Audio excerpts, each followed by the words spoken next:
I'm delighted this evening to welcome uh, a trustee of the Levantine Heritage Foundation who's going to talk to us tonight, Miguel Selvelli, um, and he's going to talk to us about the Italian Freemasonry and the Ottoman Mission of 1910.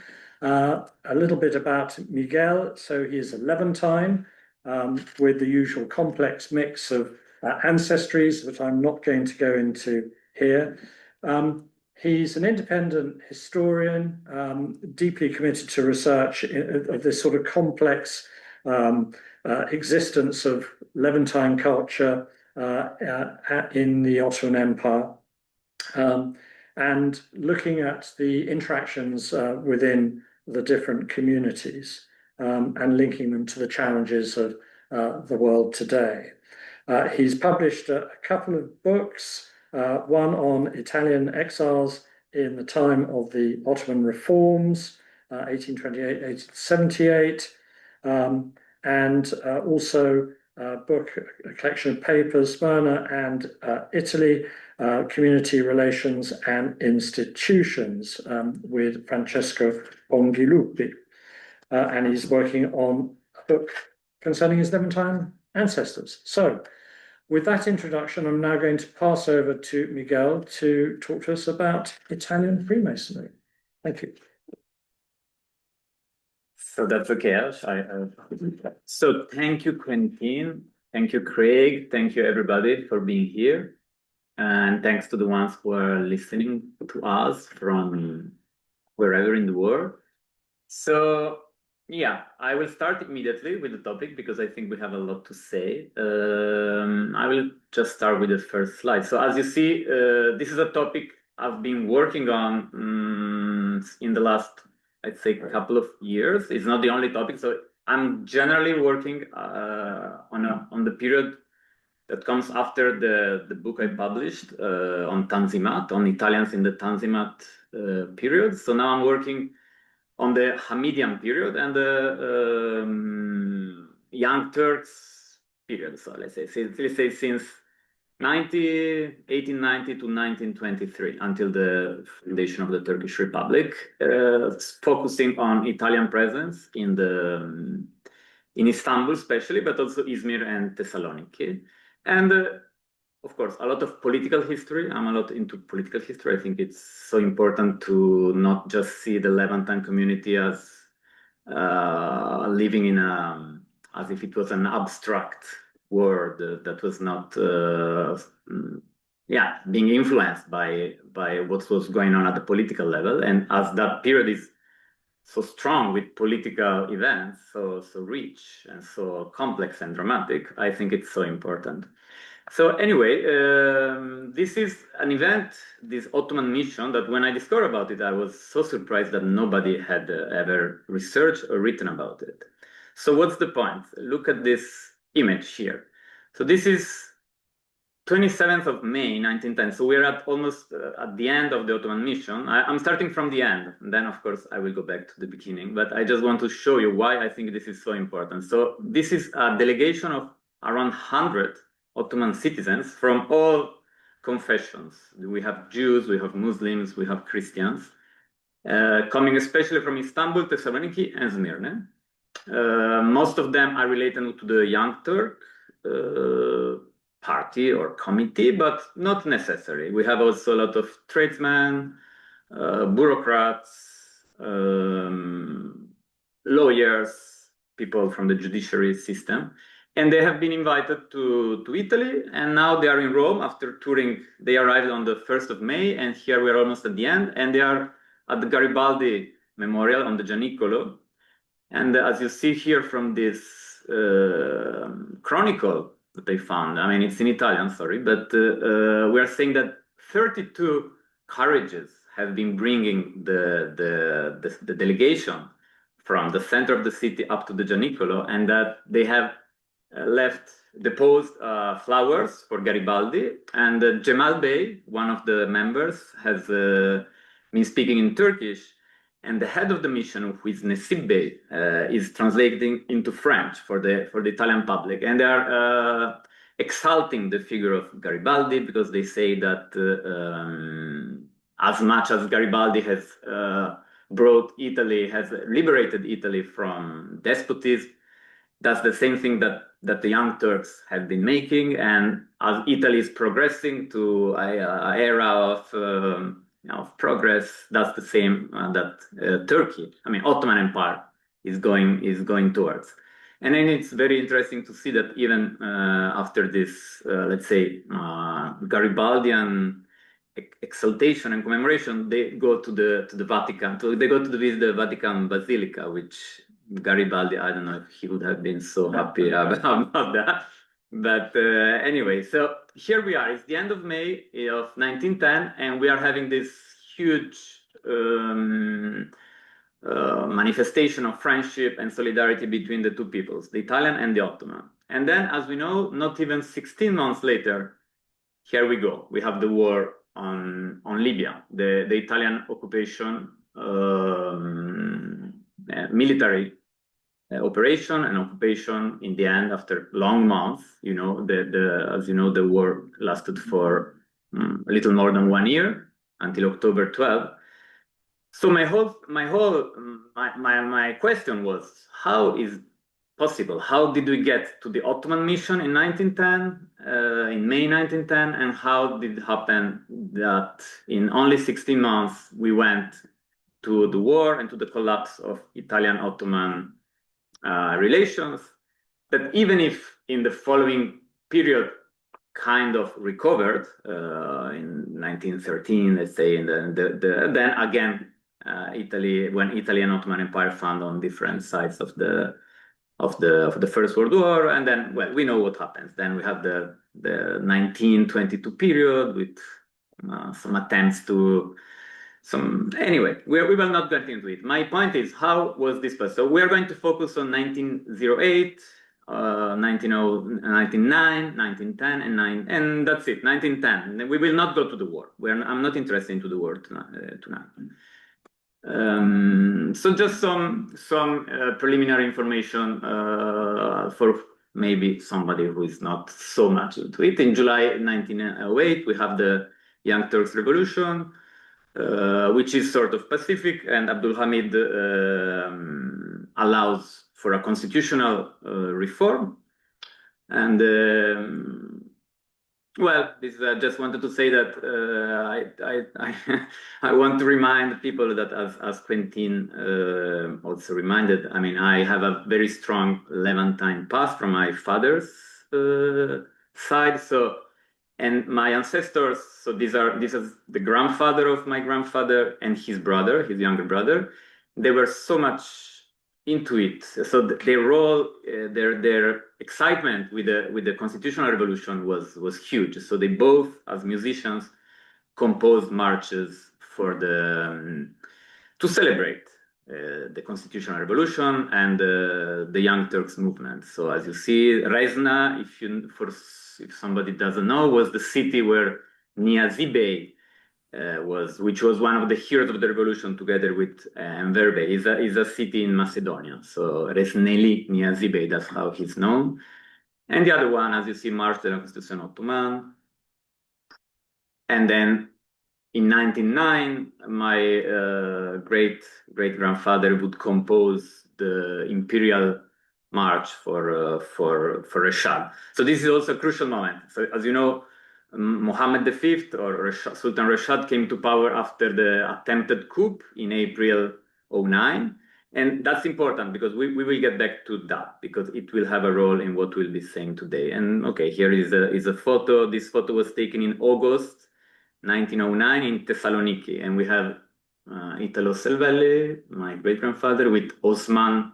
That Zeki Bey is nothing less than Osman Zeki Ungör, the one that the future composer of the Turkish national anthem. And Cemil Bey is another important musician, which is not Tamburi Cemil Bey, but is somebody a little bit older than Tamburi Cemil Bey. Anyway, let's go back to what happened in 1908. So Italian-Ottoman relations in the first years of the 20th century were were were in, let's say, average. Italy was a latecomer, so they didn't have the strength, the economic strength for having an influence on Ottoman politics. It was not it was not France, it was not Great Britain, it was not Germany, and it was not even Russia. So these were the big players. Italy was a latecomer, a small country. But what happens is that so the reason why I put these two figures is that the young Turks got very angry with the Italians because they allowed these two guys, which were very, very faithful servants, let's say, functionaries of Abdul Hamid, to escape in the end of July of 1908. So the Young Turks wanted to put their hands on these guys because they were spies. They were, well, you know, Selim Merhame Pasha actually is known. He was a minister of agriculture and industry for many years. We know that Erol Makzume is passionate. He published a book about him. The problem is not that much him. The problem is his brother. His brother, Nisip, if I'm not wrong, Nisip Melhame, they were Christians, Maronites, if I remember well, from Lebanon. His brother was like Bash Hafie, so he was the head of the huge network of spies that Abdul Hamid was using to break down every possible oppositional movement, resistance, alternative, any attempt to create an alternative political action. And the other one is, okay, I cannot see because of the morning, but he's Izzet, Arap Izzet Pasha. So he's also, he was most hated. But so we'll say why Italians helped these guys. So what happened is that in the years we're covering were exactly almost, okay, not until May, because as you see, the mission happens in May 1910, but until March, this was the Italian ambassador to the Ottoman Empire. And it's yeah, well, here you can read. I will not be reading. If you want, you can read. What's interesting is that he didn't like the appointment to the Ottoman Empire. He got tired very soon. He couldn't stand the complexity of it all, what he would call the Byzantine intrigues that were the palace intrigues and stuff. So what happens is that when in 1904, exactly a few months or just in the same period when he was there, this guy came to Istanbul. He was, so as you remember, there was a lot of trouble in Macedonia in the early 20th century. Bulgarians and Greeks were causing a lot of trouble because both wanted Macedonia, wanted to liberate Macedonia from the Ottoman rule, but they were fighting between themselves. They were literally doing what we would now call terrorist actions. They bombed there was a huge, incredible series of bombings in April 1903, if I remember well. They bombed the Ottoman Bank. They put bombs everywhere just to create, like, on a ship on the harbor of Thessaloniki. And this was a way, and it worked, to attract the international attention on the Ottoman Empire, so that to have international intervention from the big players, so from France, England. They didn't totally work out. So the point was, we make clear that the Ottoman police cannot guarantee the safety of Christian citizens in Thessaloniki, and so we call for European intervention. It didn't go exactly as expected from the Greek and Bulgarian militants, let's call armed militants, but the big powers imposed with with the force, we can say, because in order to impose, they impose a sort of protectorate on the administration, on the gendarmerie. They say you have to accept our intervention in Germany. We will train the gendarmerie in the Ottoman, especially in Thessaloniki, but also in Istanbul. So in the context of this operation that happens after 1903, this guy, Giovanni Romei Longhena, arrives in March 04 as just a very minor figure. He's not a big fish. He's a small fish. But he goes to Istanbul and he ends up being very close to Abdul Hamid. So he's in Istanbul, he's close to the palace. Somehow he becomes involved into the palace life. And in 1 year, he marries the daughter of Selim Melhame Pasha, the guy that I showed you before. So the guy whose brother was the Bash Hafiye, the head of the spies of the Ottoman Empire. And so this guy becomes incredibly powerful in this period. So between 1905 and 1908, until the Young Turks Revolution, when of course he has to go away as soon as possible, together with the father-in-law, the wife, and all the Melhames and stuff.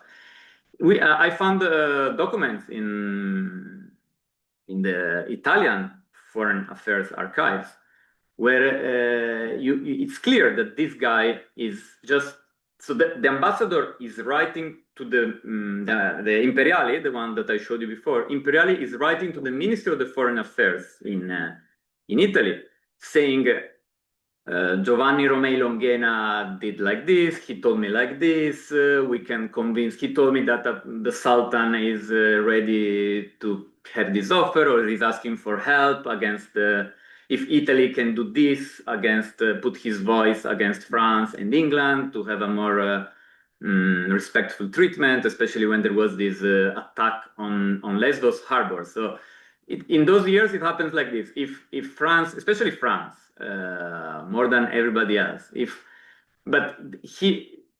France works as sort of proxy for Britain at the same time, for the old powers or the other powers. If they're not happy with somebody, with something that the Ottoman Empire, if they want to impose their will on the Ottoman Empire for some administrative reform or something, they bring military ships to Lesbos, to Mytilene harbor, in order to, because Mytilene harbor was somehow not Anatolia, but so close. So they're saying, look, we are there, we can occupy Lesbos in whenever we want, and from Lesbos we can go further. We can go to Smyrna, we can go to the Dardanelles. So that's what they're saying. So this happened, and at some point we have this letter of Romei Longhena, of the ambassador, saying the Sultan asked Longhena for Italian help. So this is the position that this guy Romei Longhena happens to have. So this is I found very interesting, and this is why Italy, being so dependent on this guy at the diplomatic level, in 1908 makes the error, let's say, the diplomatic error of helping the Melhames and the other Arab Izzet Pasha. So in the early months after the Young Turk Revolution, Italy and Ottoman, the new Ottoman constitutional regime with the Young Turks, they are not in good relations. But then we have the Freemasonry. So as we know, I'm not gonna get into this because on this topic, so many research has already been made. It's already a sort of cliche. And it's proven. I mean, there is no doubt about this. I just put this because it's a new, just to show you maybe a source that has not been used yet so often. It's not so. This is just it's actually a publication of 1922, where it's just 16 pages, but that tells very well the story of the Ottoman Masonry from the foundation from the first steps after the Young Turks Revolution until its sort of collapse because in 1922, with the occupation and everything, it was Freemasonry. So we're talking about the creation of an Ottoman Grand Orient. And the role, as you see, Eduardo Denari, so we have the number 4 of the Ottoman Grand Orient is this Italian guy, on which other people that we know very well, for example, Luque Uras or our Luca Orlandi, another friend, have been working a lot on Eduardo Denari. And his Freemason identity, I think, has not sufficiently been researched. So he, through Bisanzio Risorta, which was an Italian lodge in, I don't remember if in Istanbul or in Thessaloniki, I think in Istanbul, the Italian Freemasonry, after helping the Young Turks in the years before the revolution, making available the lodge for their reunions, for their meetings, for their secret meetings during 5, 6, 7, 1905, 6, 7, then helps also the constitution of the Ottoman Grand Orient, providing its endorsement, let's say. Anyway, so we have this issue for sure. So the Italian Freemasonry finds, let's say, a void because Italy is a little bit, suffering from this, what they said, this help that it has been given to the old regime pashas. So that's where the Freemasonry also starts to move its steps to see if they can do something to use the credit that they have with the Young Turks. So to reestablish Italo-Ottoman relations at a good level. At the same time, because I also want to say this, in the title I put Freemasonry and stuff, I think, because maybe when I started to work on this, I thought that I was going to work much more on Freemasonry, and then I kept it because I think it's also attractive. Everybody wants to know about Freemasonry, but I think we don't have to overlook, but also we don't have to overestimate the role of Freemasonry in all this. It had the role, but we don't have to they were not super powerful. They were not omnipotent, as we would say in Italy. And we will see that with the starting of the war, of the Libyan war. Freemasonry in the end had to accept the fact and endorse the war in order not to be politically lynched at the domestic level in Italy. But that's another story. What I want to say is a little bit more about the liberal era, what we call liberal era in Italy, which is especially those 12, 13 years before the First World War. And the main guy here is this guy, Giovanni Giolitti. I don't know if you ever heard about him, but he's crucial to understand Italian politics in that period. So he had an age. He was around in his early 60s when he starts to have a kingmaker role in Italian politics. Everything goes through him in all those years, even when he's not in power as prime minister, because in Italy it was a parliamentary, it was a parliamentary monarchy in that period. So we had the king, but we had also elections. Of course, there was not universal suffrage, but there were elections. The political panorama was not so polarized as there was not a right and a left exactly. It was going more between, it was very interesting. It was a very complex political panorama. It was going from liberal, conservative, Catholics were kind of out of the game because of the Pope had some Pope, which now I don't remember the name, but in the late 19th century published an encyclic, where he said that Catholics should not participate in Italian political life because Italy as a state had been created against the Vatican. So the Vatican didn't want Italian citizens to legitimate the existence of the state. So they would say not to vote, and also, of course, not to candidate, so not to participate in political life as parliamentarians, as a party. There was not a Catholic party. because the Vatican didn't want to legitimate. So this left the political field open to a very interesting complexity.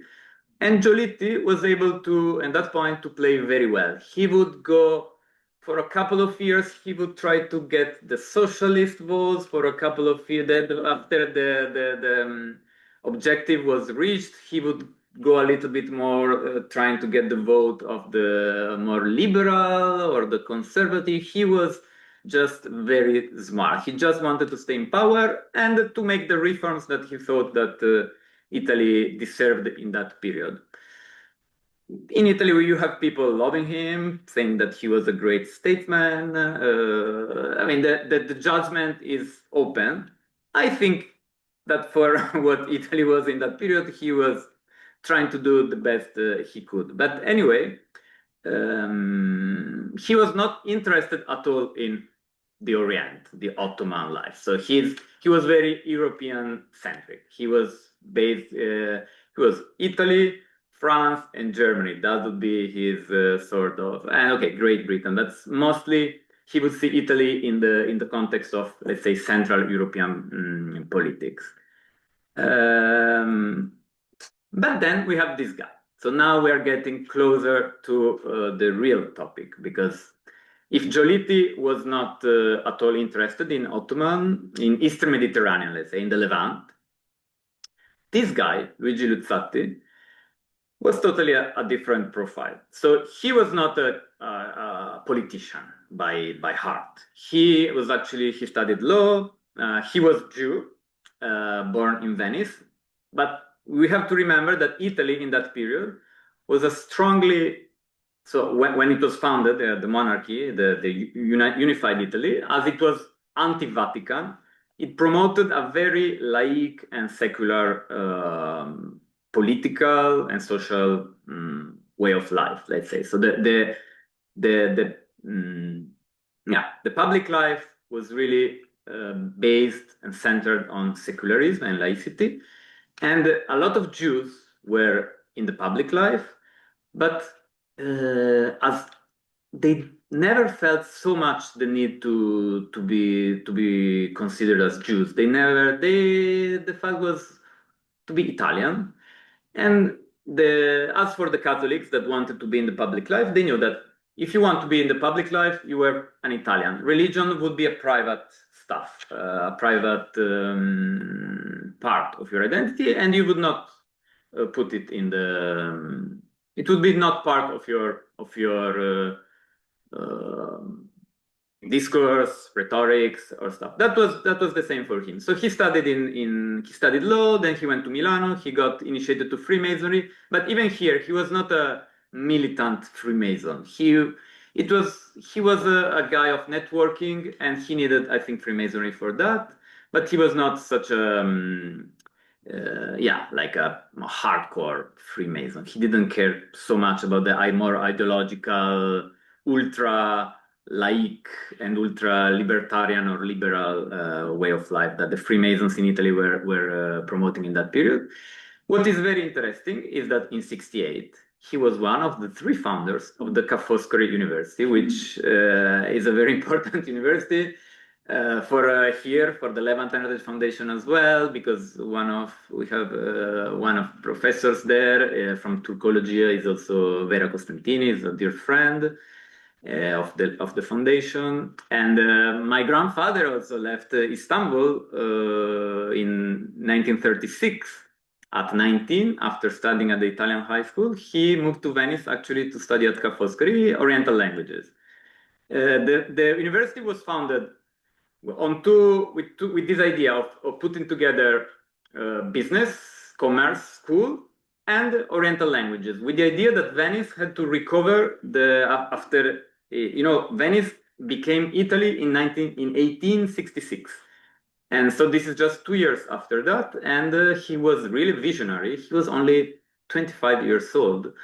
And he had the vision of saying that Venice had to recover the role of being the gate of Italy to the Orient, to the Levant and to the Orient. So he said, this is what is needed: a business school and an Oriental language school. So this is what he, and as you can see, just later on in his life, in 96, his first role as a minister of treasury. So because then he became famous as a constitutional lawyer, also scientist, we can say. He was writing a lot of theoretical stuff about constitutional law, but also finance. He made a lot of research. He was a well-respected international scholar of law and finance at the same time. And that's why he ended up being a minister of what you see here, 3 times minister of treasury, and then industry of agriculture. I cannot see what I wrote there, but anyway, given his pragmatic attitude, I think I'm saying that also he was not ideologically political. In a way similar to Giolitti, he would also accept posts in governments led by very different figures. So he would not stick to one side. He would accept a post with Giolitti, but the following government, which was an opposer of Giolitti, he would go with him as well. Anyway, so this is Luzzatti. But why Luzzatti is so important? So now look at this. This is 1908, 29 August, 5 weeks after the Constitutional Revolution in Ottoman Empire. And Luzzatti, which is 65 years old, he's a very well-respected international scholar. First of all, he writes on the first page of the main newspaper still existing, same graphic in Italy, Corriere della Sera, he writes an editorial commenting very positively about the Constitutional Revolution. You see, le simpatie dell'Italia per la Turchia liberale. I mean, it's already a program. He's just putting there his good emotions, let's say. The article is not so deep. He's not even very well informed. He got enthusiastic about this Constitutional Revolution. As a professor, as a scholar of constitutional law, he thought this was a very interesting development, and he was giving full solidarity to what was happening. And then look at this. This is another document. This is the committee. This document I found in the Luigi Luzzatti archives in Venice. And this is the Committee of Union and Progress that just recently got to public life. They were a secret committee until 2 months before. And this is 20th September 1908. And they're sending their letter thanking Luzzatti for his nice words about the Constitutional Revolution and the faith, the trust, the good trust that he's putting towards this new age of the Ottoman Empire. I don't know if you can read, I think yes, but okay, we're not gonna read it here, but just le Comité Ottoman, Union and Progress, they had the honor of read and reread your very welcoming article published in the Corriere della Sera on the 29th of August, and so on and so on. So they are giving all their gratitude back to Luzzatti. And then Luzzatti sends again, a few days later, again. So this starts this relation between Luzzatti and the Committee of the Union and Progress in Thessaloniki. So he as well is thanking them for their letter. And then, there is another, this we're jumping to January 1909. In December 1908, Luzzatti is still a professor in Rome. So he's, as I told you, he will get retired a couple of years later, I think, from the university after 35, 40 years that he was a professor. And he opened the academic year as one of the eldest professors at the University of Rome, and with his cathedra, as we say, and at his course of constitutional law, with a lesson on the Ottoman Constitution. So there, probably he had the time to study. It's not anymore like the article he published in August, where he's just saying very enthusiastic, but let's say not so grounded in reality. What his good hopes, his just good hopes. Here in December, he has been studying the constitution, the Ottoman constitution, and he's just giving a lesson about it that then gets published. The text of the lesson gets published in mid-December 1908 on a very important monthly publication. Now I don't remember the name. But anyway, now this is January, February 1909. So Luigi Luzzati he doesn't stop. So his enthusiasm for the Constitutional Revolution brings him in January to found an Italian Ottoman committee, which the founding session is in Milano in mid-January 1909. But then around 1 month later, around the 20th of February, they decide to have a second general meeting in Venice, and that's where the headquarters, let's say, of the committee will take place. So Venice, for sure, it's the city of Luzzati, where he's from, even if he doesn't live there since many years. But at the same time, as I write here, there had been another very interesting development already in 1907, so before the Constitutional Revolution, still Hamidian time, full Hamidian time, but in Venice, the Chamber of Commerce of Venice had decided to found what they would call a museo commerciale. It's not a museum. I don't know why they call it museum.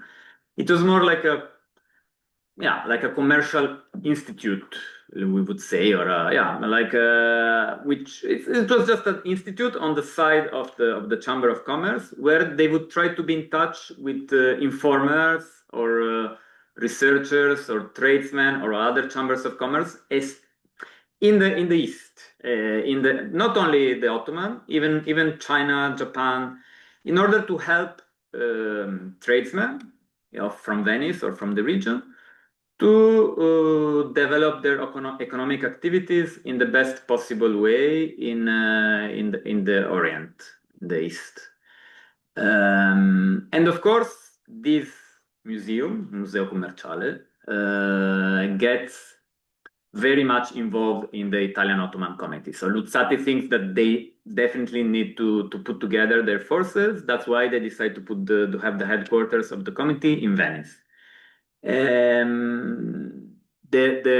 head of the museum, Antonio Sant'Elena, will be a crucial figure also during the mission in 1910. But anyway, yeah, and so the museum had also a publication which was monthly, Rivista Commerciale d'Oriente, and here you have the announcement of the founding of the Italian Ottoman Committee. It's in Italian, but yeah, it's very interesting. It's full of details about the whole process. So now, how is my timing? Just to know. Carry on. Perfect. Okay. So here we go. So now we start to get into the further details of how this whole thing happened. So how we found ourselves in May 1910 with 120 Ottoman citizens touring Italy for 1 month. Crucial figure, Primo Levi, not the writer that was in Auschwitz or not in Auschwitz, but we have a famous.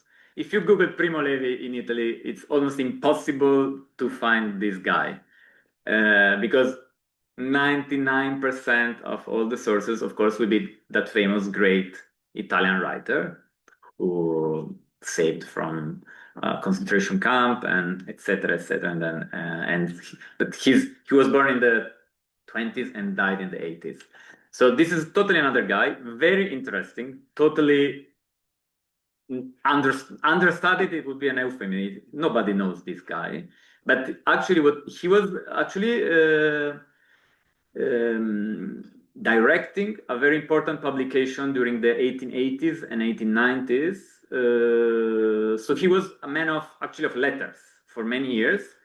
but slowly he started to be involved with the foreign affairs, with diplomacy. So somebody started to involve him, and then he got more and more involved into the Ministry of Foreign Affairs in Italy, in Rome, until the point that after in the 1905, I think he got a position as responsible for the Balkans, for like a strategic to develop strategies, economic strategies, together with cultural, political. So he was a very smart guy, and he was used to write report to see how Italy can penetrate Balkan markets, stuff like that. And in the end, as you see here, August 1909, he even gets a post as a diplomat, as a consul in Thessaloniki or Salonika. And this is crucial because this guy got very well along with Luzzatti since before. Okay, of course, and also this Primo Levi was Jew. Maybe there was also some sort of good connection in that level, but maybe not necessarily. But just in December, Luzzatti is appointed minister. At the same time, he's appointed minister for agriculture, industry, and commerce. So there you have the perfect storm coming. And at that point, Luzzatti gets in touch with Primo Levi in Thessaloniki and gives him the role. This is all things that I found in the diplomatic archives in Rome and also in the Luigi Luzzatti archives in Venice, of starting to organize a mission. So the order arrives in mid-December, end of December, exactly shortly after the appointment of Luzzatti as a minister. And so we can see that the organization starts. And what is very, very interesting is that this is suddenly, thanks to Luzzatti's role as a minister, we have the involvement of Istituto Coloniale Italiano, which was a very powerful institution created just 6 years before, in around 1904, if I remember well. And at the beginning, this word can sound very scary, coloniale, and somehow it had a colonial approach in the meaning that we have, like aggress, in the meaning of occupying a territory, and it would provide its support to real colonial operations of Italy in Libya and then in Africa and stuff. But we have to consider that the word coloniale would also, and you can see from the publications of the Istituto Coloniale Italiano, which is called Rivista Coloniale, if I'm wrong.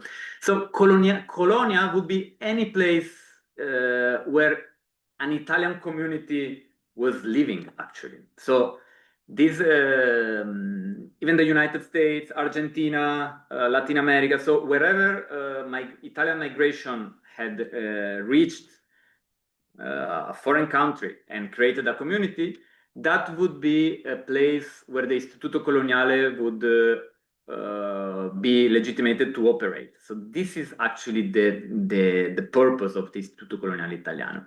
The word is a little bit ambiguous, just to let you understand. And then we have the Ministry of Foreign Affairs, and all city municipalities start to be involved in the organization of the Ottoman mission.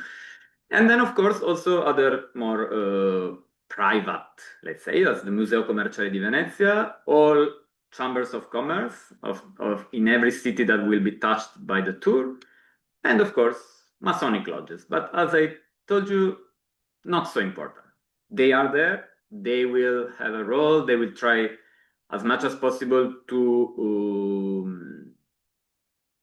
be in touch with the mission, but you can feel that they are on the background. They don't, so they have to sort of find a way in the program of the mission to find the small slots of time where they can meet with some members of the mission. That the mission officially is not going to the lodges. Just a delegation of the mission is going to the lodges, and just in some cities.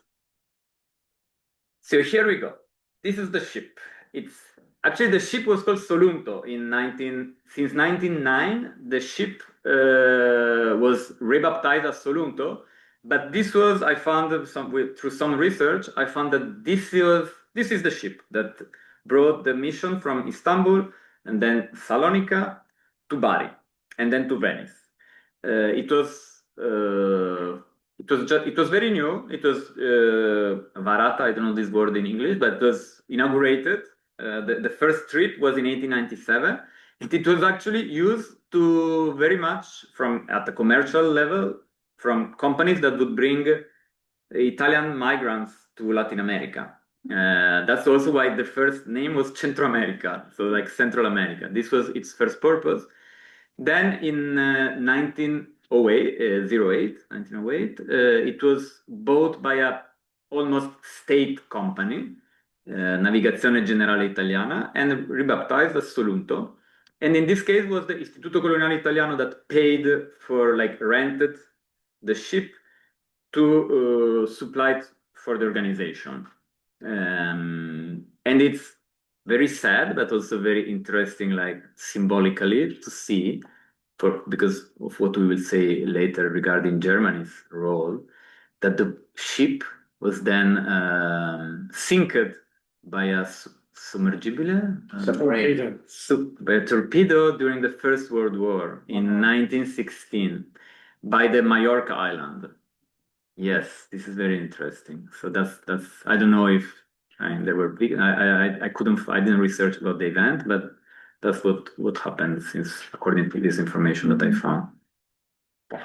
So the Ottoman mission, it starts on 27th of April, 1910, from Istanbul. So there, I would say that around 40-50 members of the delegation of the mission get on the ship, and the other 60-70 the following day from Salonika. After 3 days, it gets to Bari in the morning. It doesn't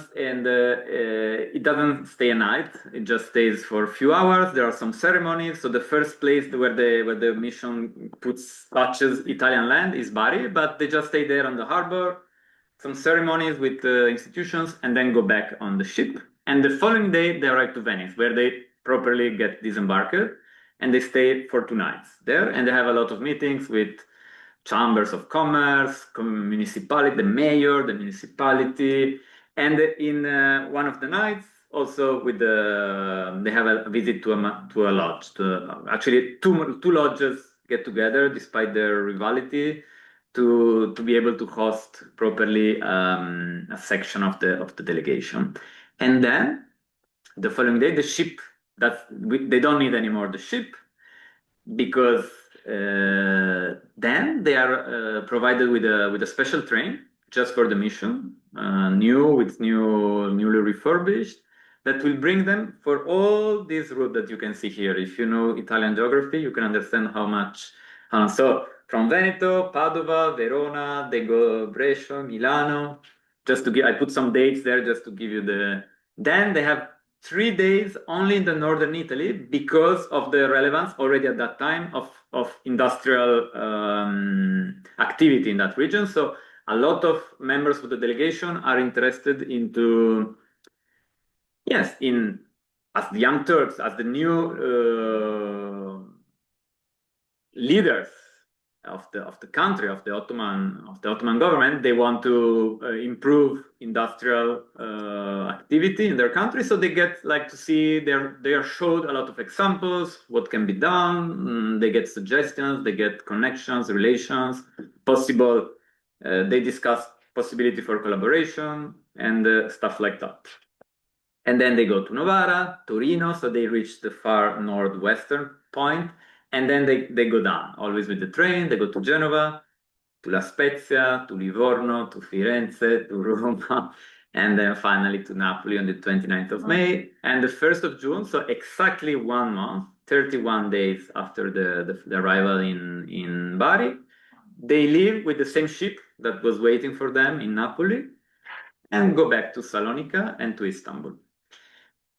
The head of the mission was this guy here, Nessibbe. I forgot, and I didn't put it. I want to put a picture, but what's interesting is that he's such a minor figure. Nessibbe, it's difficult to find any information about him.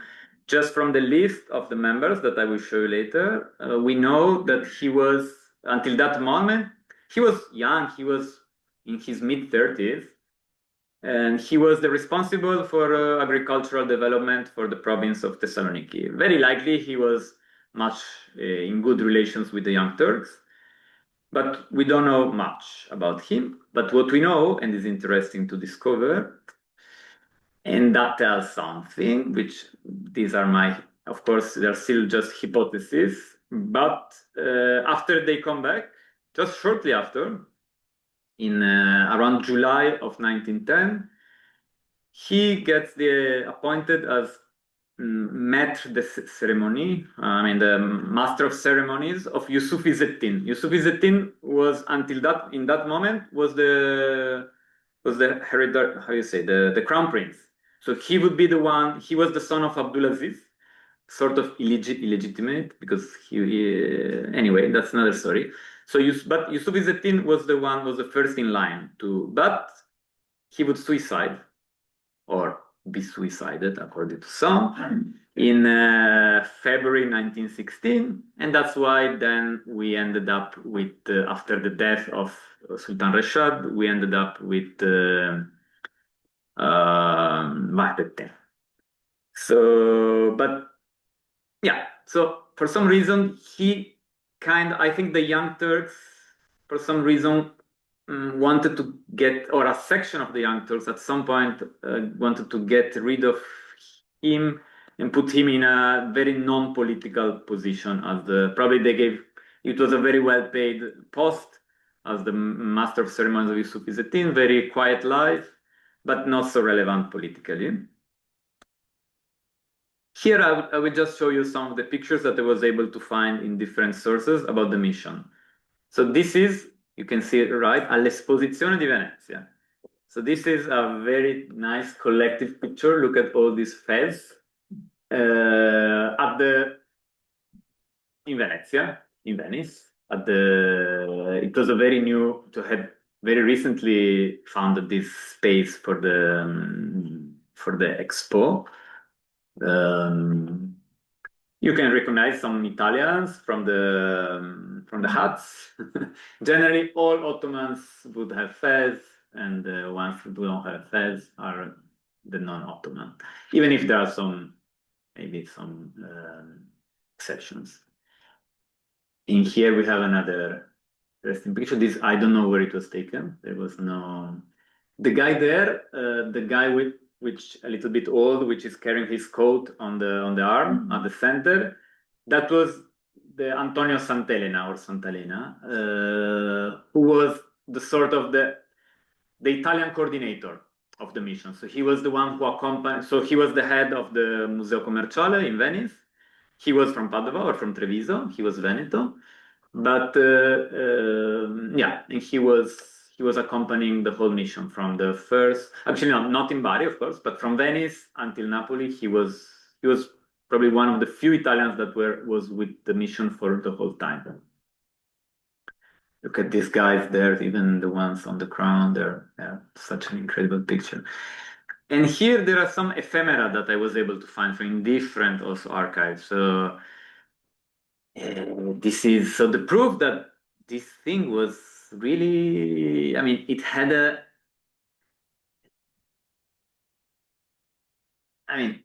it was taken very seriously. So there were publications made for this, just for example, look at this, La Missione Ottomana in Italia, 7 Maggio. So this was a publication made just for a very minor visit to a very minor place in Veneto. Schio is close, and Rocchette Arsiero, I don't even know, I never heard Rocchette and Arsiero, but Schio is close to Vicenza, so I guess the other two places must be close to there. So this was a small dépliant promoting the event in May, and it's very interesting because I don't know how, but then down there somebody wrote, some Italian wrote 1911, 1912, Libya, so the Italian operation into Libya, and Egeo, which means the occupation of Rhodes. So it was some sort of Italian nationalist that at some point said wanted to to cancel the memory of friendship, and that's how I interpret it. I have no idea because I cannot, or yeah, it's very, I don't know. The other one is it's a very small. I found it in, as you can see, at a Turk Kitaplı in Istanbul, and it's actually made of 7, 8 small. It's a very small pages, and it has some details about the whole program. It was 2 or 3 days. Actually, it's Milano, but especially in the northern Milano region, the industrial region. So it has all the visits to all the different industries and all the Italian businessmen and industrial people that were involved. Here I put there is on a publication I found there is the whole list with every single name of the Ottoman mission. So there are 120 names, 21, and they were, as you see, they were divided in groups, around 12 groups, every group around 10 people. Some would have 12 people, some would have 8, but in the average would be 10 people for every group. I couldn't find an exact reason that puts together every group but probably it was by profession, by geographical origin, stuff like that. And for religion, but not necessarily, because there are some groups where, okay, most of the names are Jew, but not all. So there is never something like, it's never 100% something. So there is always some element that doesn't make you sure about what was the sticking, the reason putting together these different names. And every group had a sort of head of the like a commissary. Very interesting. So here you have an Armenian, a Jew, and a Muslim, for example. You have Vahan Papassian, you have Dawood Effendi Levi, and you have Hassan Taksin. Anyway, it goes on like this for different pages. But is their professions, right? yes, for every name you have all. So this is the following page. Okay, this was page 6. The page I put on the left is page 6, and then there is page 7. So this is actually the continuation of the third group. So this was a big. Actually, almost all of them are Muslim. Yes, I would say actually all of them. Yes, even Kapancı, Osman Kapancı, I think he was a Donne. He is a typical name of a Donne from Thessaloniki. But anyway, the reason I put this is the last name, because we are going to focus on that last name. Look at that. Son Excellence Hussein Pasha. That's going to be our important guy. Because now, okay, there is much more to do about the story of the Ottoman mission. I think I wrote it in a following slide. I think a very nice research would be to check all the local press of May 19th. So to see local newspapers in Italy, how they gave news about the arrival of the Ottoman mission to all the different cities of Italy. That would be very interesting to search in local sources. And another research would be, to search for memories of all these members, to find, because some of these members, I found out who they actually are, because the names here are a little bit short, but they give some hints, and then some names I was able to find out who they were. And so I think something very interesting would be to search for memories or for diaries of all these people, and to see what was their personal impression from the Ottoman side, from the individual side. But now I want to go to try to give an answer to the question of how were we able to get to this point, from this point to the war 1 year later. And this is why right now it's not the following page.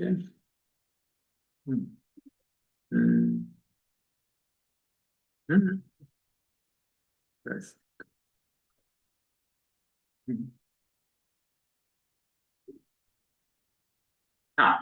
No. Yes, it's right. Yes, let me see. Yes. So now let's go back to this photo.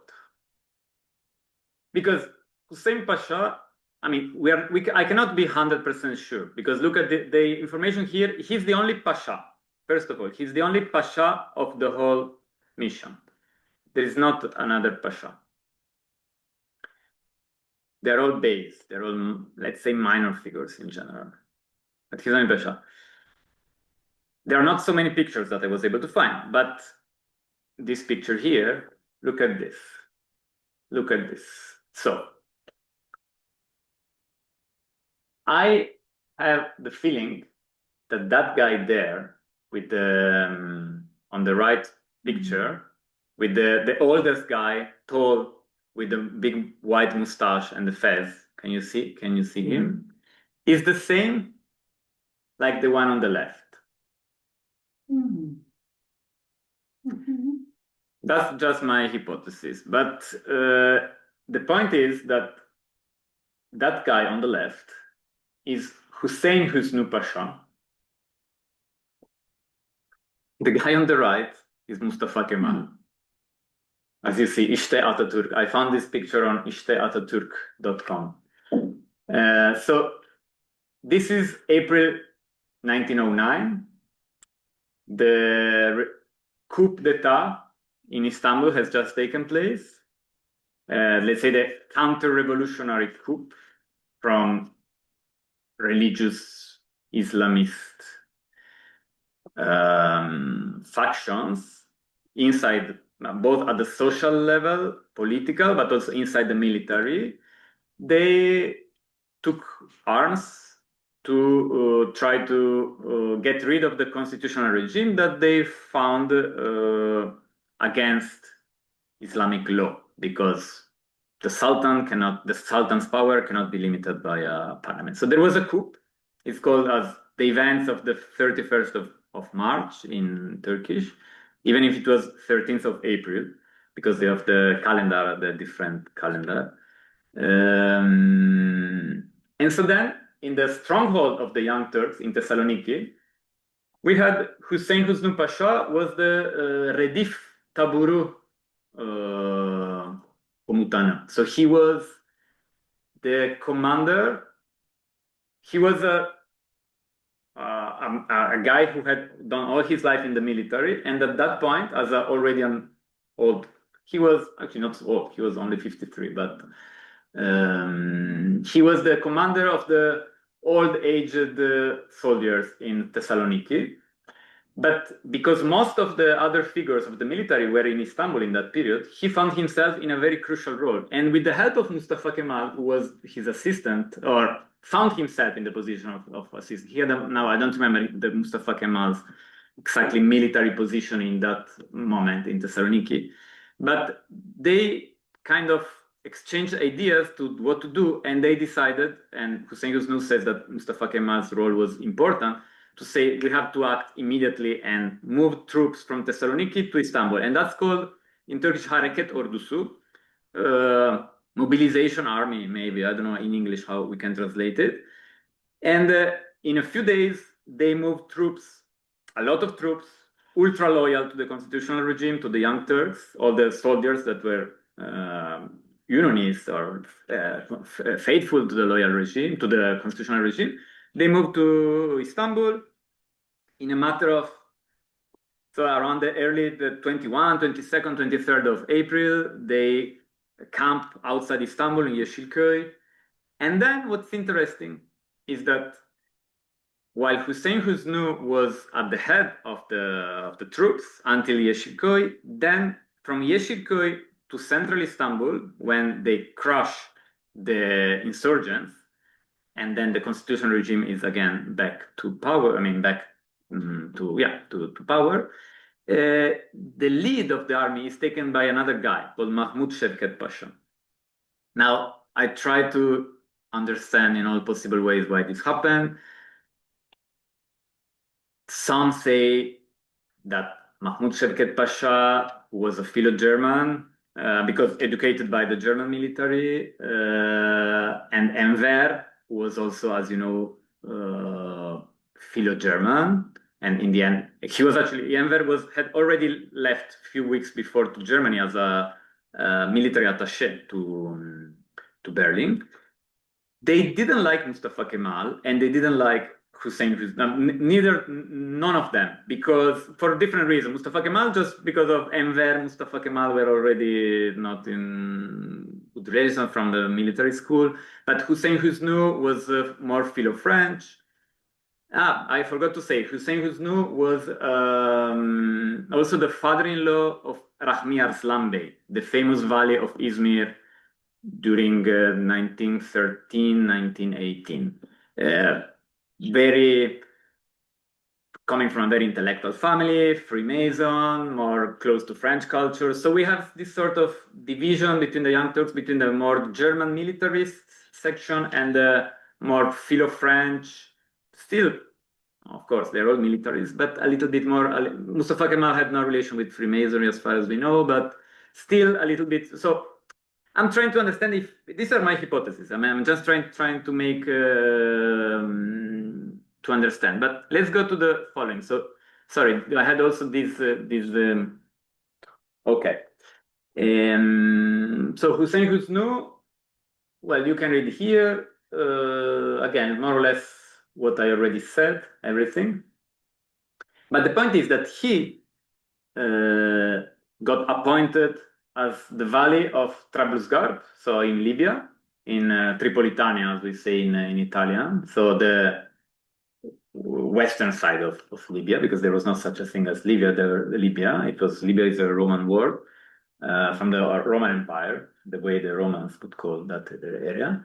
But Trablusgarb. So and Hussein Husnu was very much so. What we know from Italian sources, when every Italian history about the Libyan war, they would say, why did we go to war?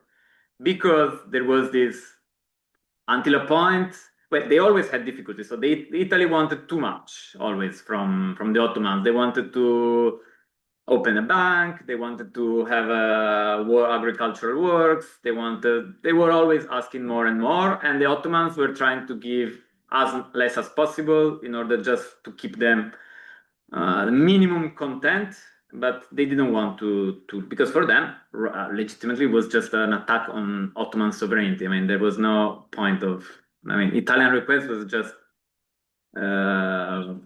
out of their own will.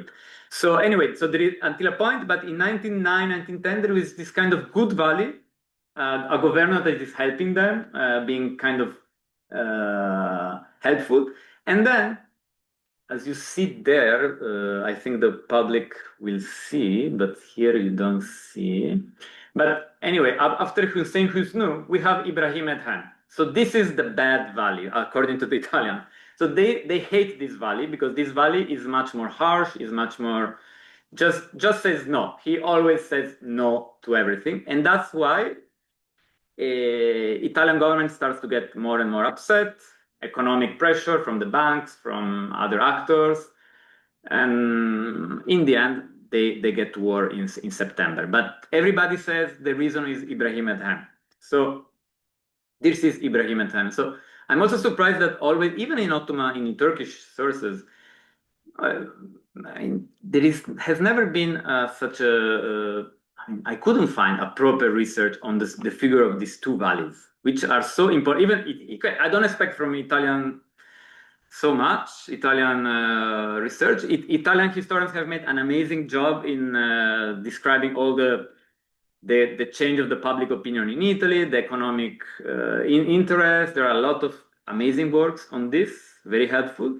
But of course, they don't take care of the Ottoman side of what was. They just say there was a good valley and then there was a bad valley. This seems to a governor of Trablusgarp, and then we had to go to war. That's why. But the point is, who is the bad valley? Mushir, in Turkish, Ibrahim Adhan Pasha. Well, you can read there. So he was also in Thessaloniki. He was also coming from army life. and he personally was not a Freemason. He had more of an Islamist profile, let's say. But his son Nureddin was close to the Young Turks, and that's why in the end they allowed him, even the father, to keep. Okay, they didn't give him a position after the revolution, but they were not in such a. They didn't totally get rid of him as if he was a Hamidist. But the point is that he's the guy that goes, he goes to Libya, and he's the father of Sakallı Nurettin Pasha, the famous, according to some sources, who is called the butcher of Greeks in Pontus and then in Izmir during the Milli Mücadele, the liberation war, the Turkish liberation war. So this guy is known. His son is known for being a very cruel military commander that was accused, we would say, of war crimes. So anyway, but so just to understand, so this is something that for me was when I discovered this, it was a very, very interesting, because I had never found that. But if somebody knows of some good studies about these two figures, I would be very happy to hear, also in Turkish. Now I have finished. I'm open to now some questions. I just want to say what I think should be done. Some of these things I have already said. I think for the Ottoman mission, this local history from the Italian point of view, and of course from the Ottoman point of view, to search for all possible diaries and memories. I have found one until now. There is this guy called Ahmed Emin. It's in the list, and it's called as journalist from Tanin. Tanin was the newspaper of the Young Turks in that period. So then I discovered that there were memories of Ahmed Emin Yalman. That's what the surname he took after 1930s.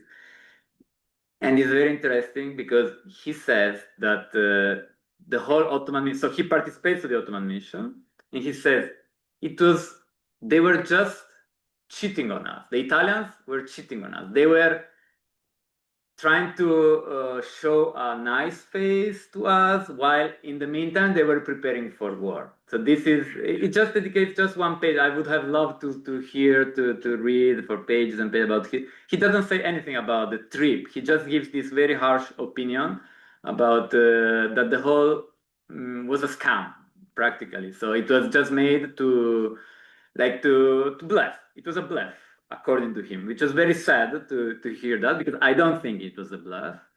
But we have to respect the opinion of one of the members who lived through all of it. And then I think, this is what I write here. I say we need to understand much better the inner dynamic. The Young Turks, we say also the Committee of Union and Progress. Committee of Union and Progress was divided inside. There were dynamics, there were inner struggles, there were inner competitions. So I think something happened exactly in that period, and it's also well known. For example, the section of the Young Turks that at the beginning were searching for help from France and Great Britain, they wanted to, because they didn't want to go to Germany's help, because they knew that Germany was helping Abdul Hamid for so many years. So they didn't want to go with the state that was actually helping their persecutor, the despot, the dictator. So, but in the end, both France and Great Britain, in different ways, and Great Britain had the big unluck, if we can say this word, to have a horrible ambassador, just the wrong man in the wrong moment, Gerard Lauter, that thought that got just in conspiracy theories about that all the Young Turks were Freemasons and stuff like that. So Great Britain didn't help, France didn't help, and just in the summer of 1910, there is this shift where Germany is very smart, is seeing the space for action, and it gives all the money, it starts to give all the money that France and Great Britain are not giving. So I think there, even inside the Young Turks, there is a change, like tectonic shift, and the section that is more close to Germany, inside the Young Turks, the more militarist, takes more power. And that's why I think Hussein Husnu is recalled, and Ibrahim, a more harsher figure like Ibrahim Adham, is put in power. But this is my, of course, I'm open to discussion, questions, and if anybody has any other information, I would be very happy to hear. But yeah, Mahmoud Shavket Pasha also is this very strong military man, very close to Germany that I said before, the one that took the lead of the mobilization army in 1999 in April. And then he becomes a very powerful man, starting with 1910, being the Ministry of War. So I think he has a very important role in all of this. So for now, this is all. Thank you very much. Thank you.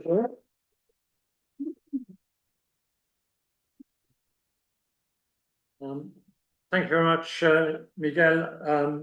Fascinating talk, and there still seems to be a lot to discover. So yes, so let's stop sharing. And has anyone got any comments or questions? Yes. I've got one question. Or in fact, Yeah, two questions. just one moment. Okay, yes. Yeah. First of all, a mission like that with so many people takes a lot of organization and pre-planning. So that planning must have started some time before the mission actually left. And who actually initiated this mission? I noticed on what I could read on one of the slides that there are a lot of lawyers on that mission. Yeah. So is this something organized by lawyers in particular because of the constitutional change, or is it organized by the Italian side? Because they obviously needed to have a lot of involvement on the Italian side to organize exactly where they were going to go and who they were going to meet.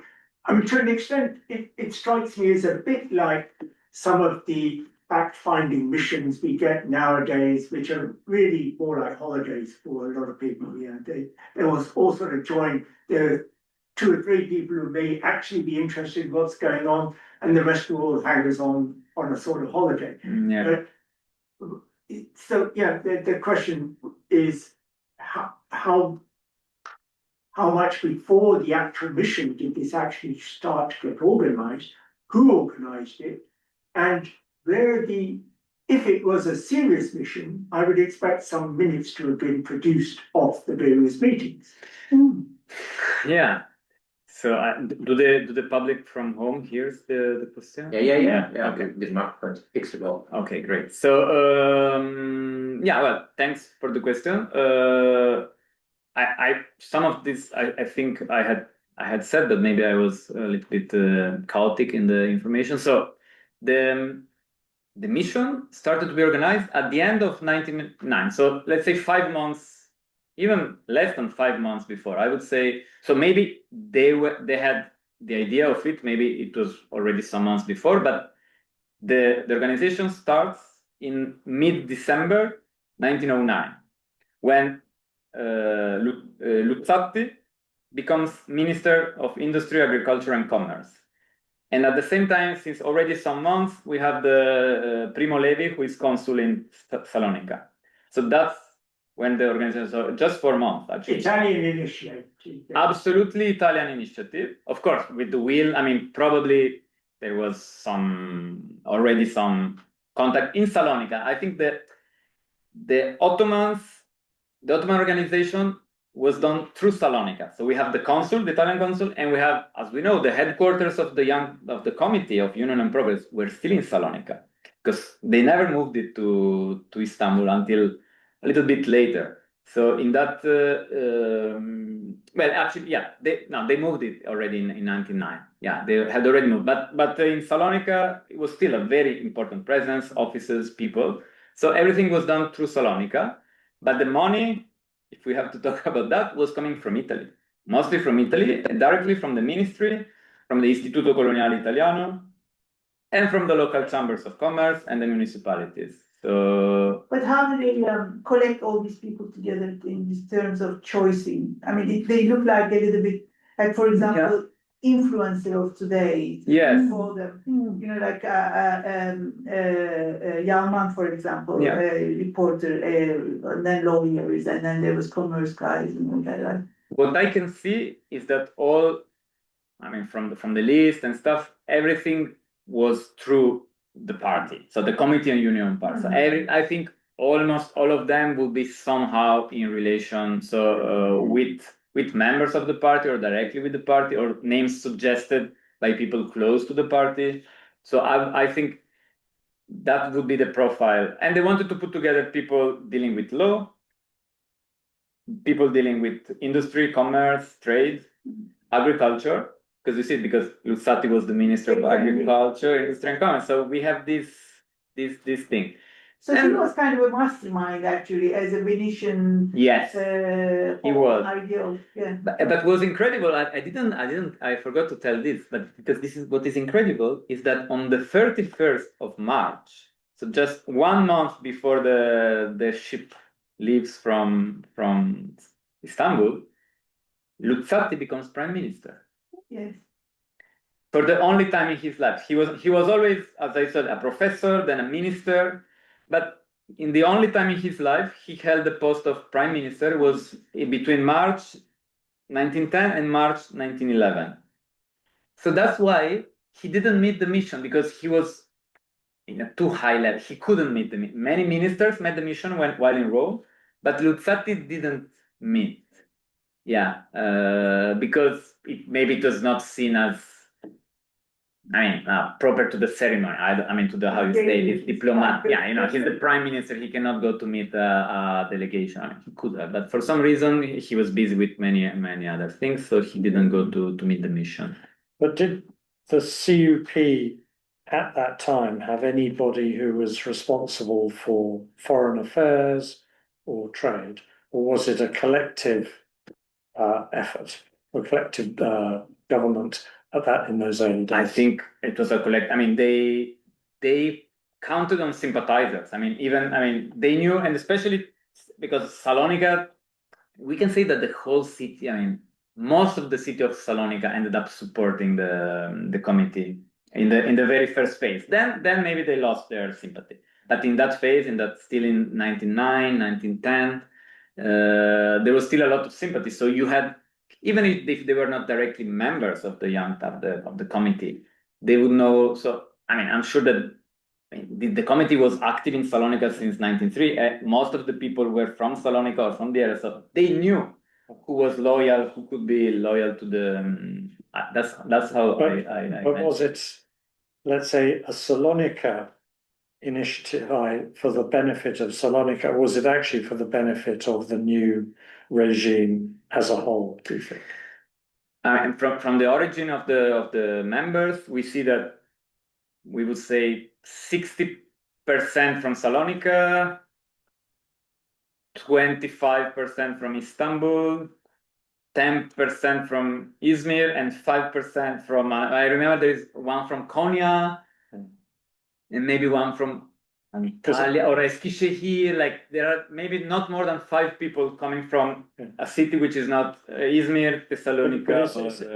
But I suppose my point is it fair to say it was the Salonika community taking the opportunity of being close to the regime, coordinated, without other direction, to seize that opportunity? Very likely, yes. I mean, most of the advantage would have gone to the Salonika people, but because you know what, also I think another reason for choosing so many people from Salonika was the mastering of Italian language. I think most of the Salonika people, and especially the Jews, knew Italian because they were in closer cultural affinity. Yeah. That would help with the whole process, during the trip, the language and stuff. Even if then we see that the head of the mission, Nesib, was speaking French. So when you read about about the ceremonies, about description, they would say that they were speaking that the head of the mission was speaking French. But that some other figures would speak Italian. So it seems that for some reason they chose the head of the mission, somebody who didn't speak Italian, but most of the other would speak Italian, or at least let's say half of them. So that I think that would be also another reason. Yeah. And what you say about if the committee had responsible for foreign affairs, not that much, apart from the relation that as the committee had being shaped by diasporic and exile situation, because they were living a little bit, they were hiding their activities in Salonika and at the same time keeping relation with other exiles that were in Paris, in Switzerland. So they had networks that were not properly institutional, or what we would say foreign affairs, but they had a way of establishing relations with so they exploited the resources they had, which was the network. Yeah, yes, was experience, based on experience rather than, of course, they none of them had ever had a position in the Hamidian regime, so they were not people with experience at the political institutional level. Maybe some of the minor figures like these functionaries, bureaucrats, that there are some people working in more like agriculture. Maybe these would people that would also already in Salonika, even during the Hamidian regime, would have maybe a role. But because it was a very non-political position that where the Hamidian regime would not take care so much attention to have a loyal figure to the regime. Maybe that's what I. But of course, as I say, we would need a prosopogramming for each of these. We would need to know much more. But because I could imagine that some of the businessmen would have already had agencies or representation with Italian counterparts before the mission. Yes. And this was a sort of a consolidation, a jolly maybe. I'd be interested to see whether those all ended, any pre-existing relationships ended after the war. Yes, but for me also what's so sad is or dramatic or tragic is that, as we see, so most of the people were from Salonika, most of the people that took advantage from these networking connections, experience, were from Salonika, and in matter of less than 2.5 years, Salonika was lost, so went to Greece, and most of the people, so yeah, also there, I don't know, it should be researched like how many of these people that belong to the mission left Salonika when it became Greece, or how many of them moved to Istanbul, and so let's say at least this capital of experience and knowledge was still put into the advantage of the Ottoman government and not of the Greek. So this is another research, but there are so many. Yeah, it opens up so many things that it's just the beginning. So I just came to bring some. Well, thank you. So probably last question we've got. So Sultana was asking me about the origins of your family name. My name. Selvelli. Selvelli. Yeah, who was that? You saw it on the chart. So this Selvelli, so the father of the father of the father of the father of the father, is coming from Fano, Ancona, on the Adriatic coast, in the Italian Adriatic coast, and they left. So the one that came to Istanbul in 1850 was Michele Selvelli, and probably he left Fano because of political reasons during the Risorgimento War. I never found a proper archive information about him, but I found about his brother. So his brother's name is listed on some records of the one who participated to the Ancona resistance against the Vatican and the Austrians in May and June 1849. So very probably also my ancestor escaped Italy left Italy because of this reason, political persecution, let's say, and he arrived to Istanbul in early 1850s. That's what I can say. Great, thank you very much. We should probably wrap it up there, but Miguel, thank you so much for your fascinating talk. It was my pleasure. Lots more to explore, I Yes. think. Yeah, second lecture later. I hope maybe 1 year later we can have a second. I can bring some more, or also anybody who is following from home. If anybody has suggestions, things that I overlooked, or anything, I will be very happy to hear. Yeah, that's a very important point. Yes, if anyone can contribute anything towards this, it would be very interesting. So thank you again. My pleasure. My pleasure. And thank you everyone online. Okay, and good evening to you all.